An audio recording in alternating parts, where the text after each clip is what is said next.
Hey guys, welcome to the last Frankly Fantasy Football podcast of the season. Last one of the year, guys. We're doing our rookie review. We're going to look back. We do our rookie review in the first episode of every season. We're going to go back now in the last episode and look at how these rookies finished and how we did with our comps and where we thought they were going to end up. So let's do it, baby. Let's go.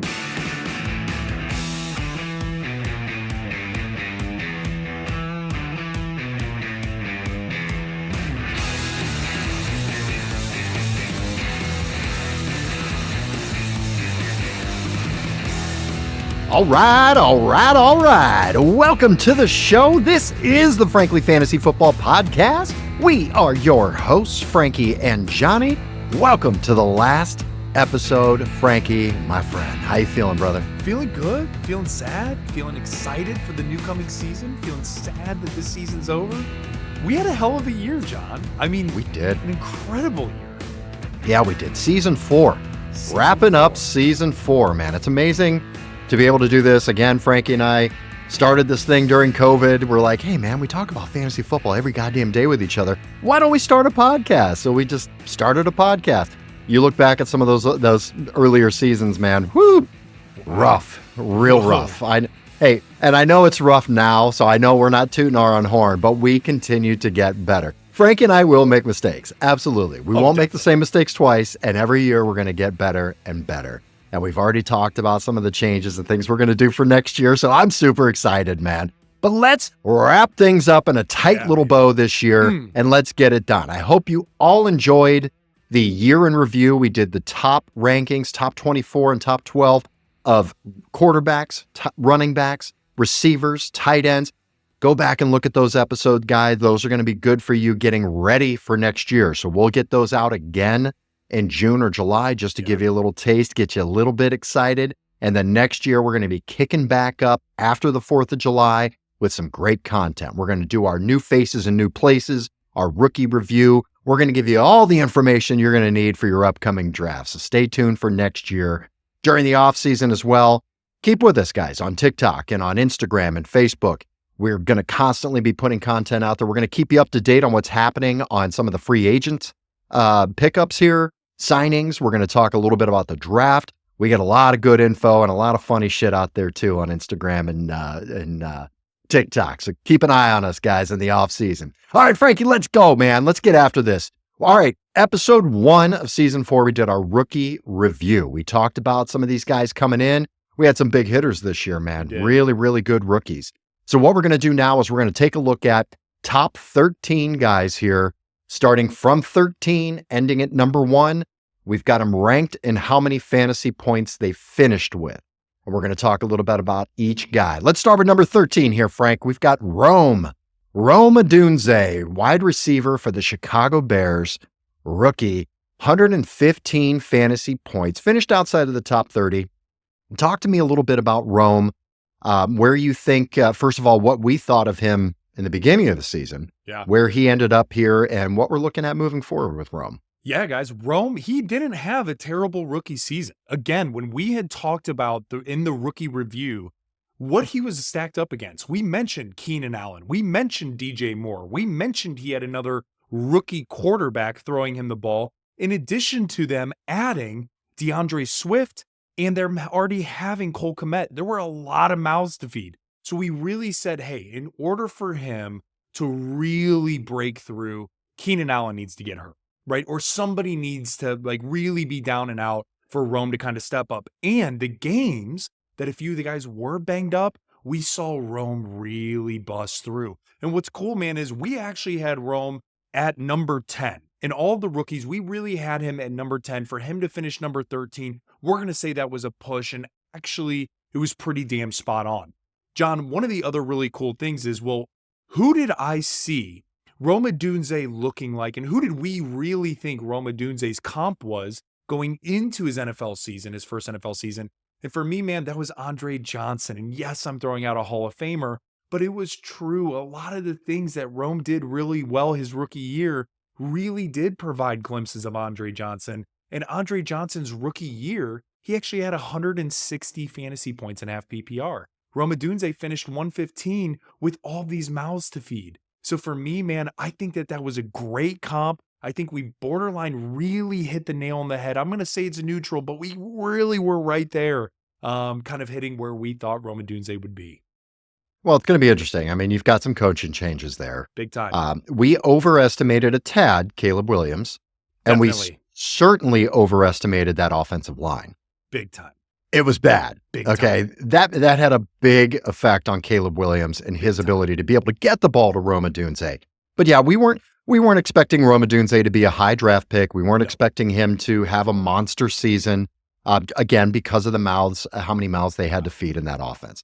Now, you're not going to see Keenan Allen there most likely this year. Right. So I think it's going to give more opportunity for Rome. I really like Rome this year. I think this year Rome should be able to provide you solid flex appeal. Remember the flex appeal? Let's get, you know what? I need to hear that at the end of the season here. Flex appeal.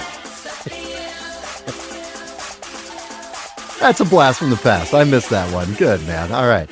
But I think he'll be able to provide that for you for next year. And John, to that point, real quick, guys, remember, Ben Johnson is the head coach now for the Bears. Look at what Ben Johnson did for the number 2 receiver in Jameson Williams. Watch Rome really evolve, assuming Keenan Allen is no longer there. And to your point on the offensive lineman, guess what the Bears went out and did? They made a trade for 2 of the best offensive linemen in the NFL for free agency, got them both, one being Joe Thuney from that of the Chiefs. They got him coming over. This offensive line looks good, man. That's huge. That's huge. All right, let's go to the next guy here, number 12. Oh man, this guy hit all of us, Frank, we could say we took it on the chin with this guy because we had him as our number 1, but everybody did as well, Frank. Everybody did as well. And definitely did not perform to that. I'm talking about Marv, baby. Marvin Harrison Jr., 153 fantasy points. Finished outside of the top 30. Really, really shocking there. Yeah. Talk to us about Marv. What happened there? Guys, it was kind of touch and go. I mean, it almost, if I'm being honest, almost seemed like there was something off in the connection between him and Kyler. I mean, shit, John, we were even talking about top stacks. And we had them as a top 5 stack, top 6 stack in the NFL because all they had was Michael Wilson, right? Really, and Greg Dortch and really Trey McBride. But outside of that, there was no other clear-cut, decent receiver or receiving option, really, outside of Trey McBride. And so I thought this was a grand slam. But what's interesting, man, is when we look at the comp. So yes, everybody missed. Marv underperformed in regards to where everyone had him. But our comp to him was CeeDee Lamb. Now, when we look back at what CeeDee Lamb did in his rookie year, he had 182 fantasy points in half PPR. Marv had 153.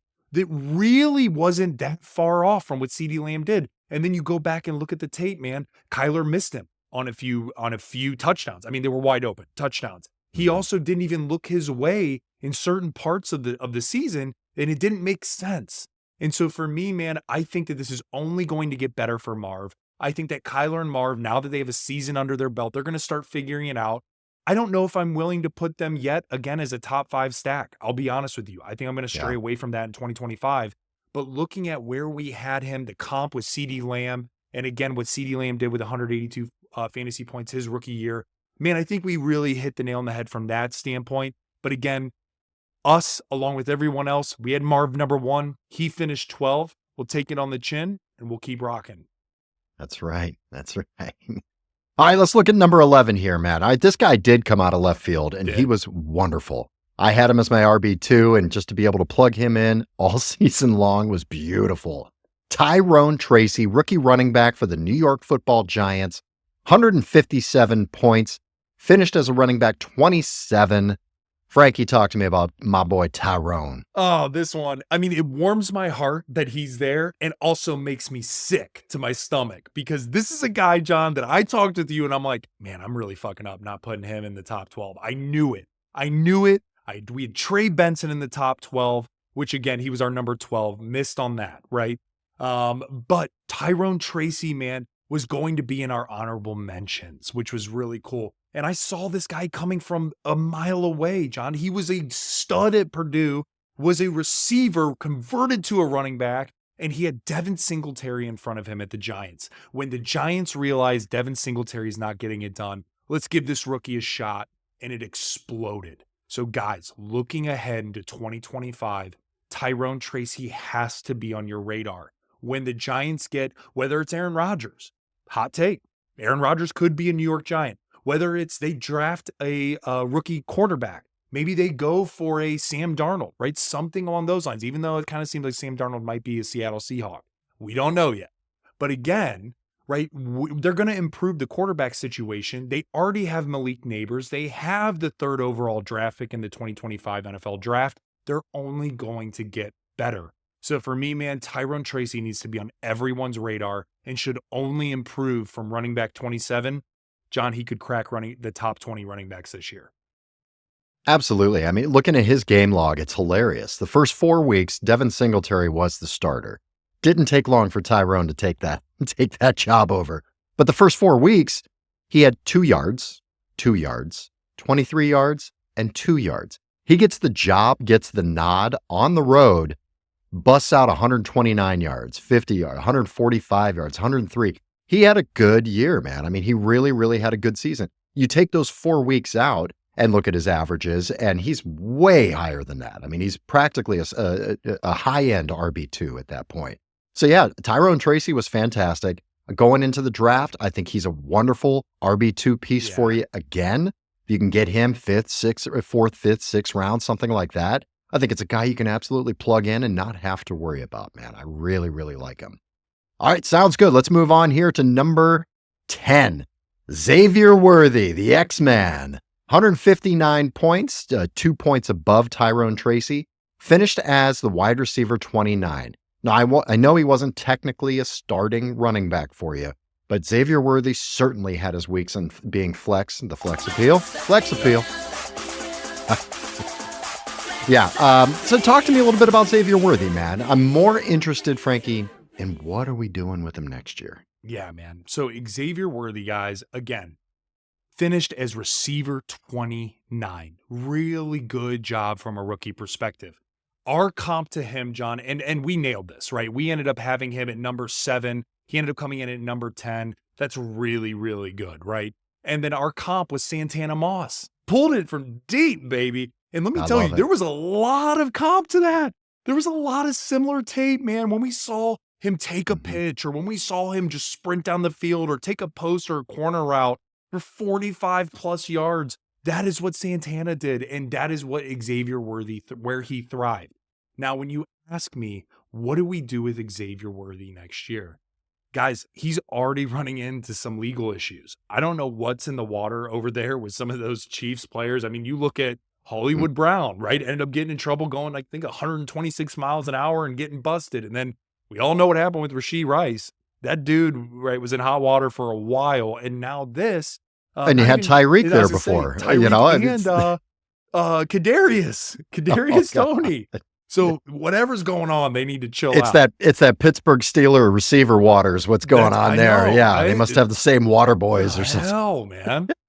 But for me, guys, this is something that's really interesting. I think that I'm actually tempering expectations. I'm not willing to say he's off my board, John, but we didn't see him play with Rashee Rice. Okay, Rashee Rice got hurt. We saw him play with a very old kind of, and I love D-Hop, but he's an older guy. He's probably not going to be a Chief next year. We don't know what's going to happen with Hollywood Brown. So the reality is it's going to be X as their number 2, Rashee Rice as their number 1. And so for me, man, I don't know how this is going to pan out. It's like, I thought with Hollywood Brown and D-Hop, he would actually be better than what he was, if I'm being completely honest with you, because I thought they would take away a lot of the pressure from him. And he was just okay earlier in the season and then really came on towards the end. But I'm not sure if I'm going to draft him this year, man. I drafted him this past year and it was kind of miserable. I actually traded him pretty quickly. So for me, I'm not willing to say he's off my board, but I'm going to need to get really good value. Last year, he was targeted. His ADP was right around round 6, round 7. Moving in this year, if I can get him still in that kind of round 7 mark, then I think that that's fair. I'll be willing to take him. If he starts moving up even more than that, if we're looking at round 5, round maybe end of 4, I'm pulling away. it's too rich for my blood. And I think that there's elsewhere where I can get a bit more value. I'm with you on that. I mean, those kind of guys, I see him as a gadget player. Yeah. I really do. I know that's a terrible description, and I don't want to take away from his gameplay or anything, but it kind of reminds me of like a Deebo Samuel. And I know they're not the same build or anything, but I'm saying in that slot receiver, taking the roof off or doing the gadget plays, doing the end arounds, rushing the ball. It's just not something you can plan on. You can't predict his touches, let alone if they're going to be super high quality touches, So I just don't like that on my team. It's too difficult. You have to catch lightning in a bottle. And listen, man, you're never going to predict when that's going to happen, ever. You just won't. All right, let's move on here. Let's go to number 9, and we got a quarterback here. Drake Maye, quarterback for the New England Patriots, 177 fantasy points, finished as a QB 23. Talk to me a little bit about Drake Maye, Frankie. Yeah, man. We actually didn't even have Drake Maye in our top 10 or even in our top 12. And the reason for that was because if you remember, Jacoby Brissett was the starter.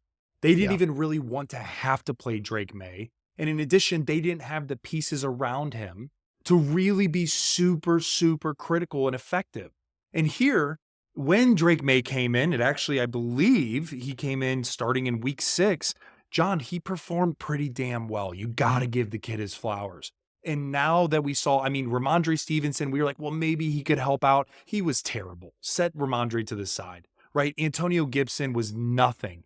Really, outside of Hunter Henry that kind of gave him that cozy blanket, the receiving room was pathetic. So, man, moving forward, I am actually high on Drake Maye. And here's why. Brand new coach coming into the fold here, which we love to see in that of, I'll help me out. Mike Vrabel. And so love Vrabel. We know he's a run first type of coach, which helps open up the ability to throw the ball.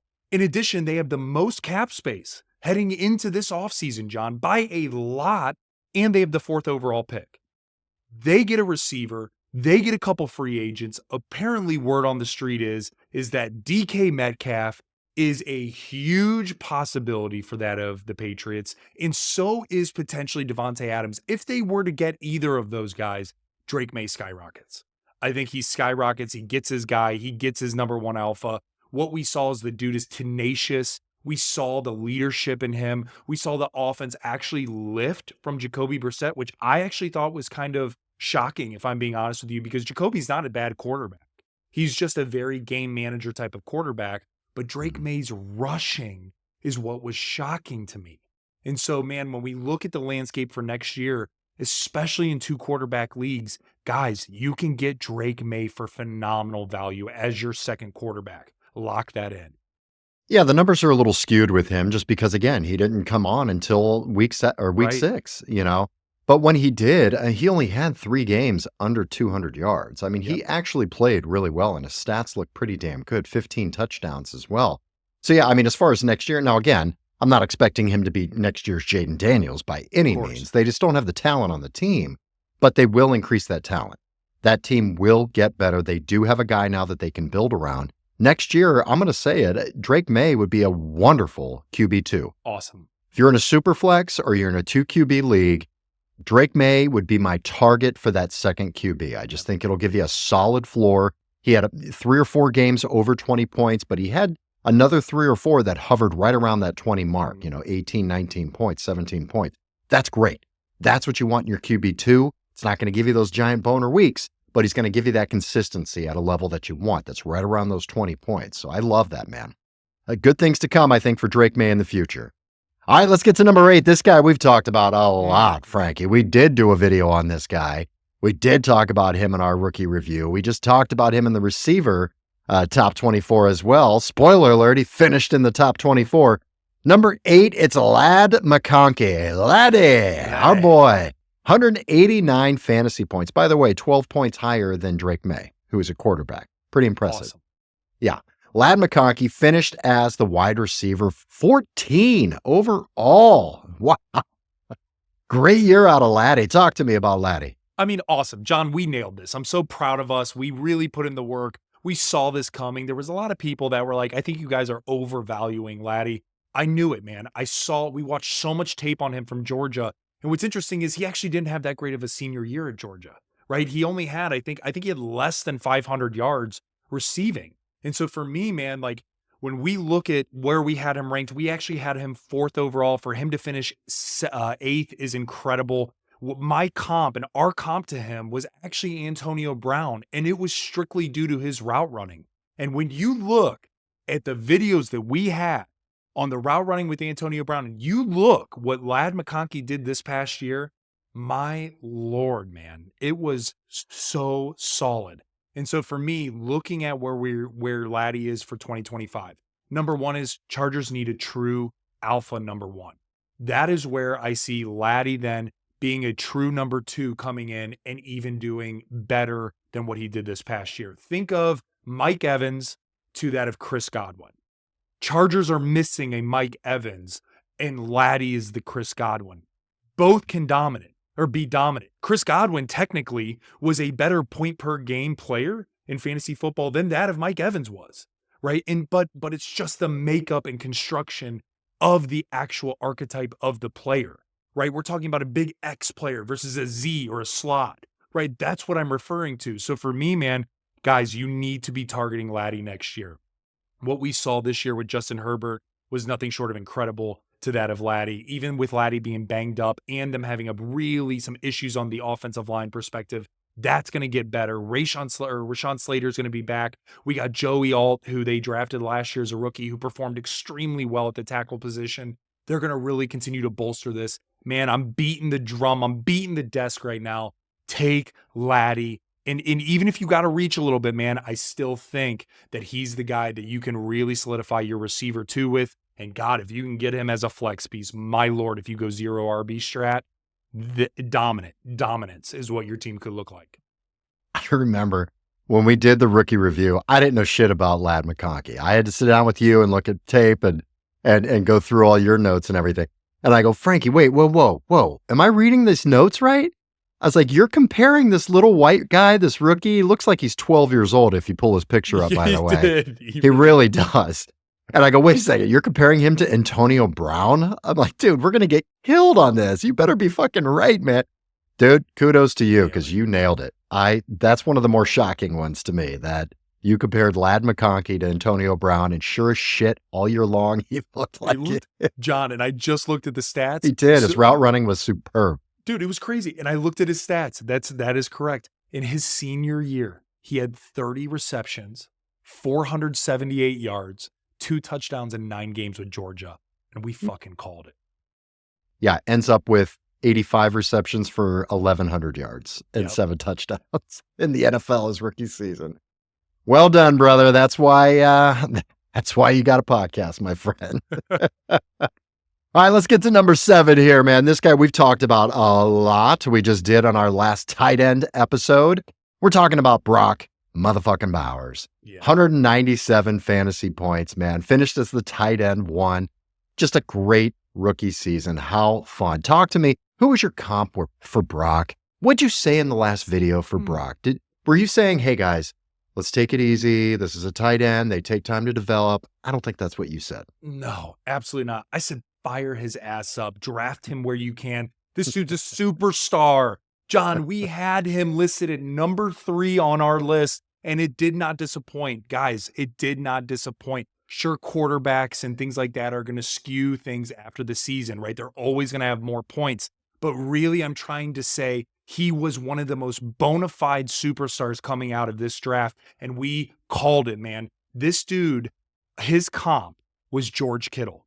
You can't tell me that who is number 2 on the list, next, right behind that of Brock Bowers. It was George Kittle. My Lord, man. Yeah. I mean, this dude, again, the offense is going to be changing. So, yeah, man. So with that being said, I really believe that moving forward, the Raiders have something there. Now, again, things are going to change a bit, right? We have Geno Smith, as we mentioned in the tight ends episode when we were talking about Brock Bowers. Geno Smith is now the quarterback. Pete Carroll is now the head coach, right? They're going to be more of a run-first type of team. That's just what Pete Carroll does. So, yes, level set expectation next year. He might not be tight end 1. Shit, he might not even be top 3.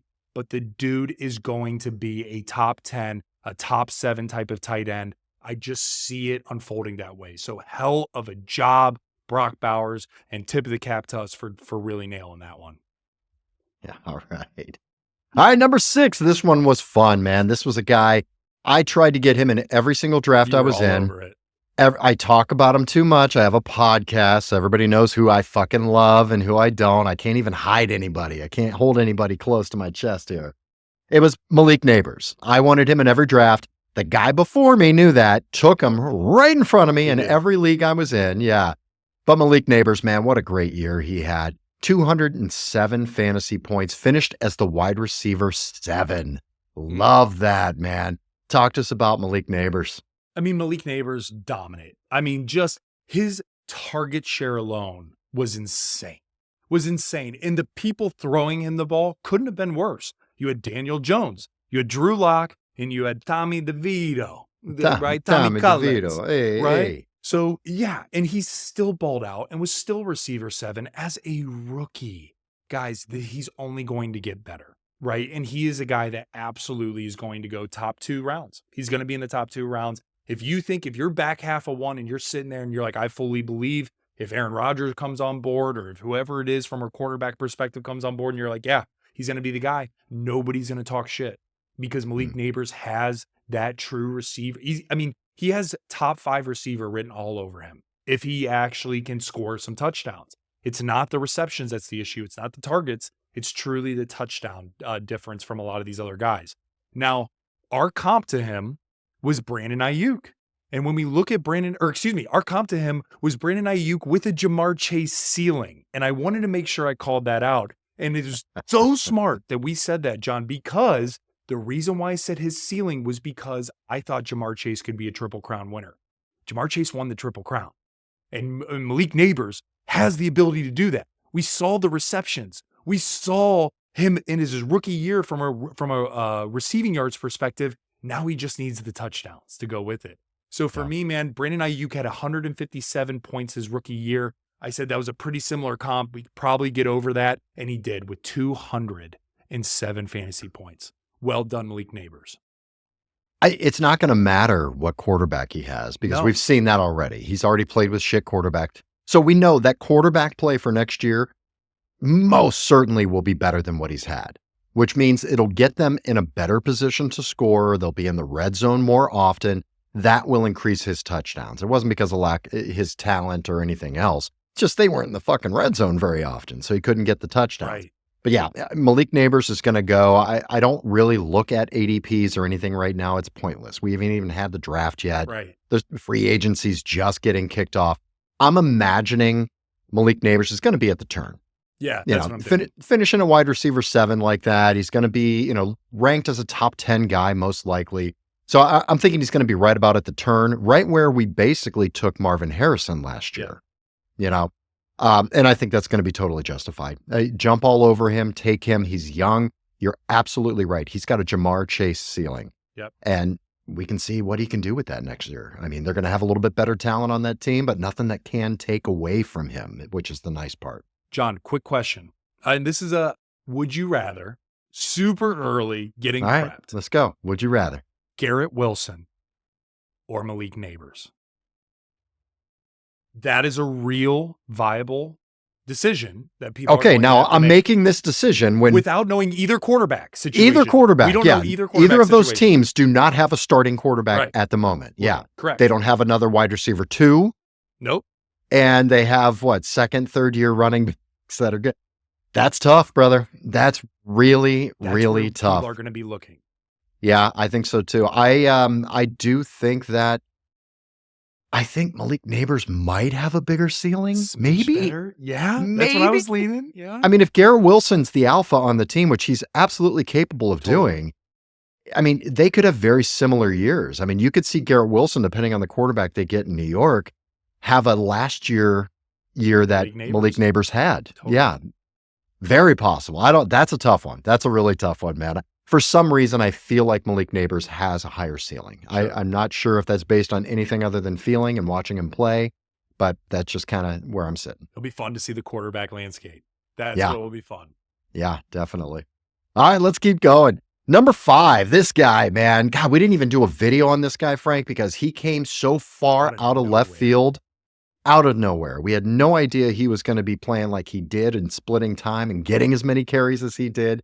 Bucky Irving, what a damn year he had, man. What a year. What a year. Bucky Irving, running back for the Tampa Bay Buccaneers, 210 points, 3 points more than Malik Nabers, by the way, which was awesome. He finished as the running back 15. Woo! All right, let's go. Talk to me about Bucky.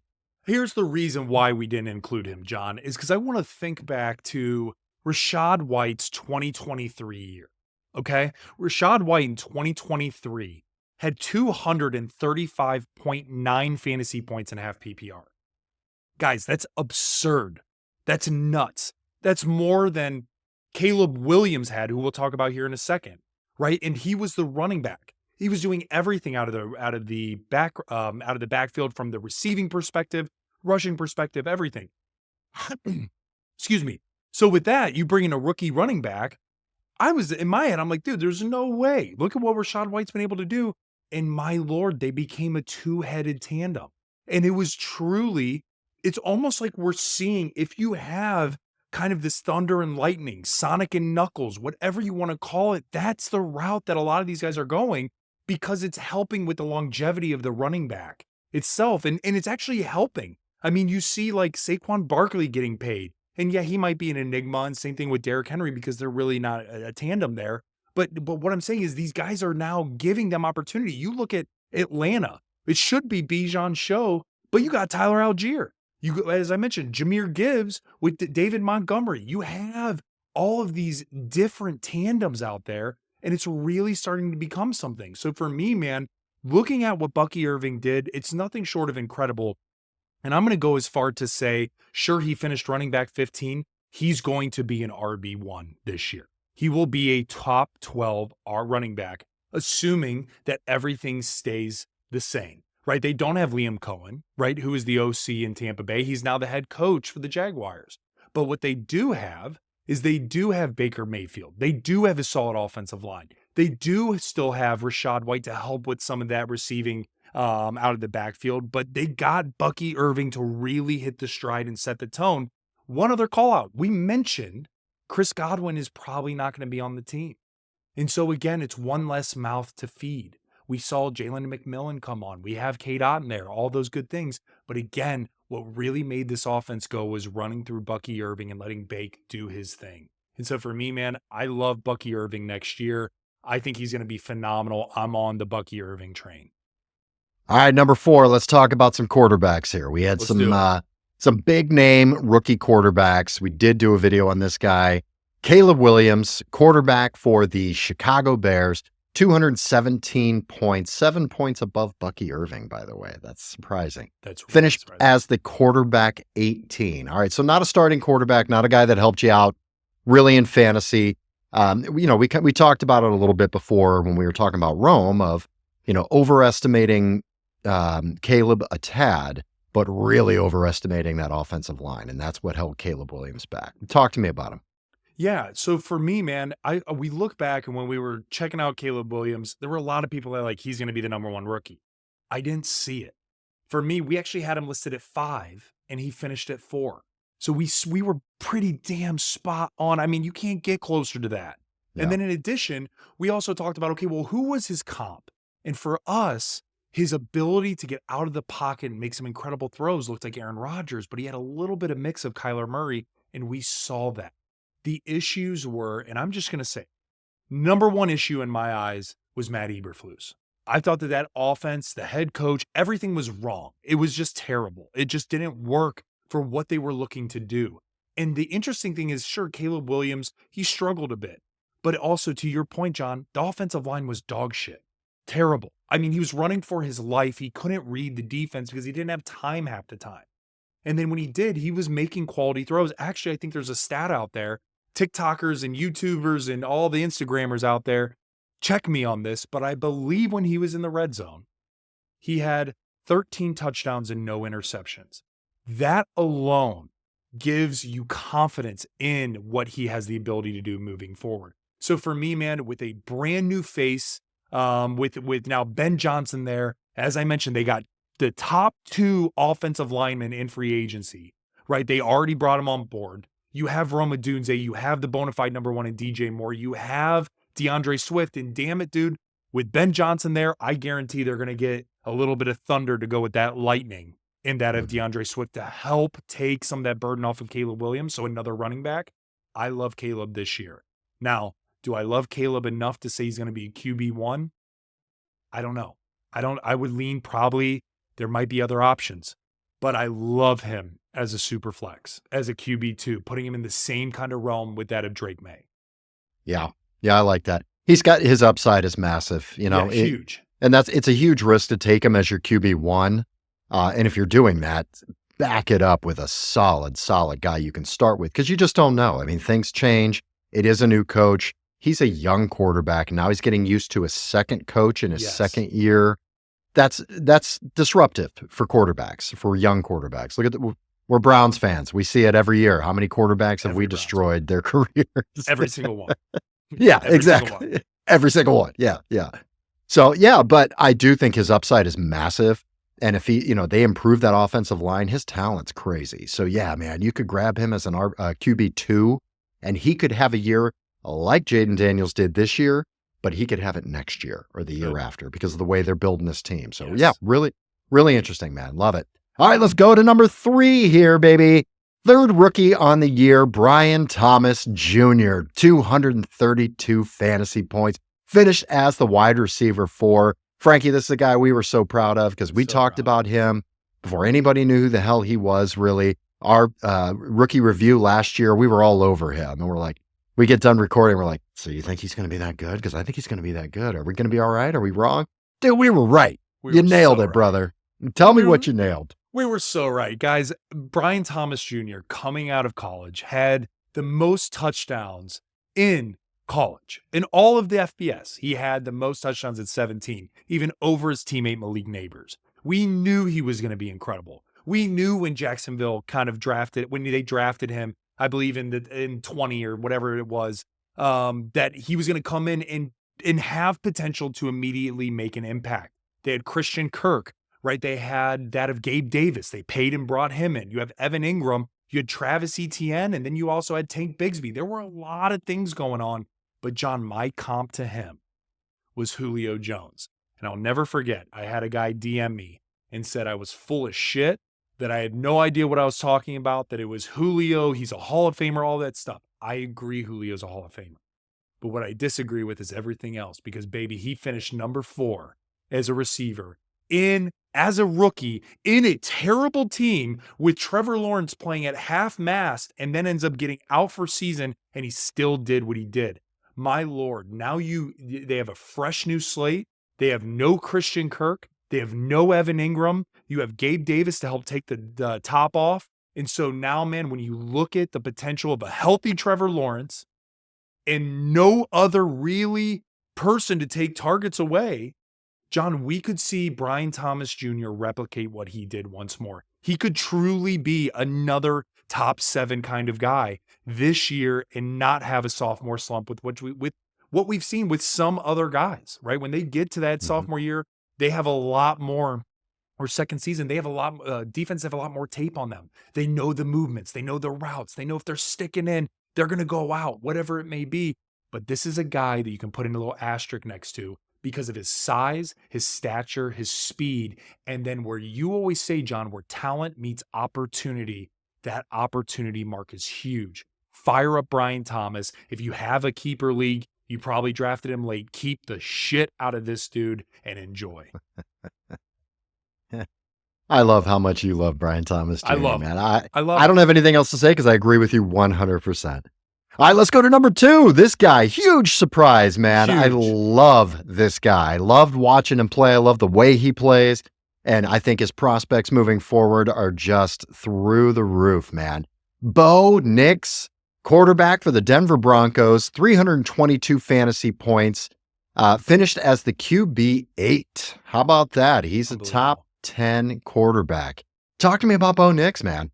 I mean, Cinderella story. That's what this was for Bo Nix. Guys, in college, we saw him play at Auburn. We saw him do really well his freshman year, taper off. Then he went to Oregon, right? Because that's where his family went, and there are things like that. And he just felt that connection. And so for me, man, it was so cool to then see him get drafted. Denver traded up to get him, pairing him with Sean Payton, right? And my hesitation, the reason why we didn't list him, John, was because Sean Payton's offense is one of the most difficult to learn. If you actually go, it's up there with Gruden, right? If you're an X's and O type of guy, you listen to the cadences, it's absurd.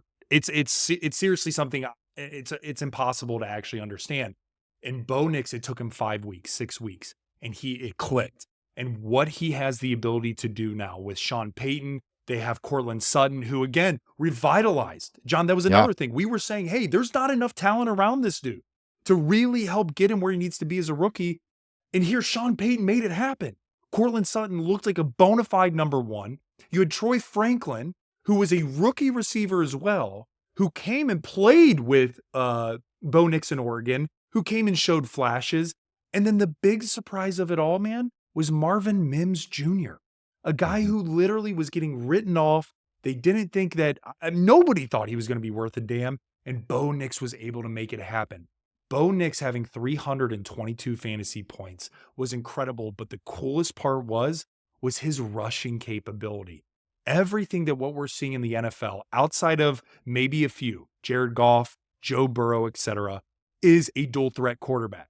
Bo Nix is a true dual threat quarterback. Watch what happens when they get him a stud running back. He hasn't had one. And watch what happens when they get him another piece. Man, if they get him a solid tight end, this dude could be right around where he was last time. I love it. Bo Nix could, again, be a true number one quarterback this year. I can't wait to see what he can do next year. If they can get some more talent around the team, if they kind of stay status quo, I'm not really going to touch him. Again, in a super flex, love him. With the rushing floor, all of he's actually probably my number one target.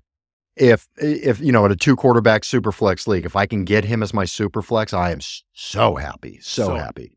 But I'll be hesitant if they don't add talent to put him as a quarterback 1 next year. I will be. I think he's going to hover right around that range, but without an additional piece or two on that offense for him, I think it will be a struggle. Sometimes you see people don't have tape on a guy, or they don't know how to handle him quite yet because he can run and throw. And Sean Payton's a goddamn genius. I mean, he just is. Brilliant. So how much of that was Sean Payton willing these stats onto him too? So I am careful. I love him, but I'm careful until I see some other pieces added to it. I'm not going to rely on him as my single quarterback. Yeah. All right, let's move up here to number one. Number one with a bullet, baby. Woo! Yeah, this guy was so much fun, man. I put my money where my mouth was and drafted him everywhere I could. Jayden Daniels, sensation, rookie sensation out of the Washington Commanders. Talk to me about Jayden Daniels, man. I mean, what a season. Unbelievable. Finished QB6. Guys, finished QB6 as a rookie. Had the best rookie season anybody has ever seen. Guys, he had 367 fantasy points. He willingly led that Commanders team, who was dog shit the year before, right? That's why they were able to draft him, to a playoff berth. I mean, my God, it was incredible what he was able to do. And now, John, you're telling me, we had Deebo Samuel. We're going to improve this even a bit more. We might add a couple different pieces on the defense to really help from a ball security perspective. That way you're giving the offense better chances and ways to milk the clock even more to win games. Guys, these are things that are happening with the Commanders. And my Lord, that head coach and Dan Quinn, just the team, you can feel it. The team is bought in. They love it. They trust Jayden Daniels. It is so fun to watch. What's cool is we certainly had him on our top. And we actually had him at number 6 overall, right? And so what was really fascinating with, man, and I think everybody kind of agreed with this, I said the comp was Lamar Jackson. And I don't think anybody really disagreed with it, right? I said he might be a little bit slightly slower than Lamar, which did kind of come to fruition, but it was right there, man. And so for me, what do we do with Jayden Daniels moving forward, right? Now that all these teams have additional tape on him, will we see a sophomore slump like what we saw from that of CJ Stroud to now we're going to see that with Jayden Daniels? We could. It's very possible. Nobody really thought that Jayden Daniels or the CJ Stroud fall off was going to happen, and it fell. It fell hard. Right? I mean, we're talking he was QB5 walking into the year, CJ Stroud, and fell to, I think, QB 18, 19, or 20 or something like that. Actually, no, it wasn't 18 because Caleb Williams was 18. So it was something even worse. Maybe he was 19. But yeah, man. So I'm really bullish still though on Jayden Daniels. And the reason being is because it's a bit different of a quarterback. He's a higher floor because of his rushing capability. He has a bit different offensive scheme than that of CJ Stroud. But again, there's a little part of me, John. Am I overthinking this? There's a little part of me that Not at all. I mean, think about nervous. it. Well, of course, think about it. I mean, CJ Stroud made us all realize that because Yeah. you ended up drafting CJ Stroud in like second, third, fourth round, something like did. that. And it Second killed round. you. It killed you. And you look at it and go, oh my God, he had an insane rookie season and came on. Now they add Stephon Diggs. He's going to be insane. Same thing with Jayden Daniels. Now they're adding Deebo Samuel. You're like, oh my God, he's going to be insane. Yep. There's just so many variables. There's so many things. Yeah, I mean, as of right now, of course, I'm all over him. But yeah, I'm going to be thinking about that. I'm going to have CJ Stroud's, sophomore slump in the back of my mind when I'm drafting. But yeah, I mean, we've got a lot of time. We've got some time to see what's going on. We'll be able to see some preseason games. We'll be able to see what this team's got going on. But there's no reason to think that he's going to have that kind of thing. CJ Stroud also did not run the ball. Yes, he was not a dual exactly. threat. He was not a dual threat quarterback. So, some of the things that you were able to see Jayden Daniels do outside of the pocket, whether it was running or just creating time and willing Terry McLaurin to get open just by staying alive. Yeah, I mean, those are things that CJ Stroud didn't necessarily have either. I mean, dude, in Jayden Daniels' ability, to your point, like there's one pass. It was in the playoff, and he dropped it in a bucket to Terry McLaurin in the end zone. And what he was able to do for Scary Terry, it was just beautiful, man. So again, I'm not trying to be a vibe killer on Jayden Daniels. It's just I was burned so hard with CJ Stroud that it's like, okay, what is this going to look like next year? But to your point, we're going to be able to kind of see how this offseason plays out. I'm going for him. I mean, Are you? Yeah, absolutely. Yeah, he's all over my board, So man. I want Jayden Daniels. Let's say in a super flex league for those because we have a lot of people that listen and watch this, John, that are in super flex leagues. In a super flex league, are you willing to take him back half of first, early second? That's more than likely where you're going to have to take Jayden Daniels. Yeah. Yeah, I am. And you have to understand the risk that you're doing, that you're taking at that time. It's absolutely a risk because we've seen it recently this past year, so we've seen it happen. It can absolutely happen. But I don't know, man. I mean, this guy's got so much experience. We talked about the difference between him and Anthony Richardson. Richardson playing a year and maybe a half total of college football. And Jayden Daniels played 5 full fucking years of college football. So I think that makes a big difference, man. He's not coming in. I think he's less likely for a sophomore slump just because he's played so much damn football. I agree. And remember, he was from what I know, he was the only guy last year from a quarterback perspective. And I could be wrong. Check me on this. All the YouTubers and IG guys and TikTokers, check me on this, please. But I believe he was the only guy, John, that used the VR. Remember the virtual headset to where he was then doing this at 6 a.m. and 5:30 a.m. and 7 a.m. before he was even going to his prep or to his meetings and things like that, to where he turned up the game speed to like 1.5 or 2 times the speed. So he's having to read defenses in VR at a much higher rate. So it translated on the field. And again, I just thought that was such a freaking cool story because I've never heard of such a thing. And it really showed. So that was really cool shit. It's the future of quarterback preparation. I love that. I mean, because that's what they always talk about is the speed of the game. And it's not the speed that everyone's faster necessarily. It's decision-making is faster.